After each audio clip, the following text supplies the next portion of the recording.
ప్రజాపాలన ప్రగతి ప్రణాళిక కార్యక్రమంలో భాగంగా సిద్దిపేట జిల్లా తొగుట ప్రాథమిక ఆరోగ్య కేంద్రంలో మెడికల్ క్యాంపును నిర్వహించినట్లు మండల వైద్యాధికారి రాధాకిషన్ తెలిపారు.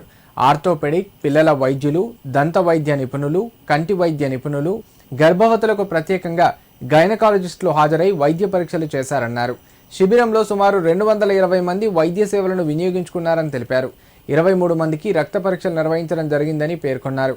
వేసవి కాలం దృష్ట్యా మండల ప్రజలందరూ అప్రమత్తంగా ఉండాలని సూచించారు. అందరికీ నమస్కారం. ఈరోజు మన స్థానిక ప్రాథమిక ఆరోగ్య కేంద్రంలో స్పెషలిస్ట్ క్యాంపు నిర్వహించడం జరిగింది. ఇది ప్రజాపాలన ప్రగతి ప్రణాళిక కార్యక్రమంలో భాగంగా మెగా స్పెషలిస్ట్ హెల్త్ క్యాంప్ నిర్వహించాము. ఇందులో భాగంగా మనకు పంటి దంత వైద్య నిపుణులు, ఎముకల వైద్య నిపుణులు, కంటికి సంబంధించిన వైద్య నిపుణులు, పీడియాట్రిషియన్ వచ్చి ఉన్నారు. అలాగే గర్భవతులకు ప్రత్యేకంగా చూడడానికి గైనకాలజిస్ట్ కూడా వచ్చి ఉన్నారు.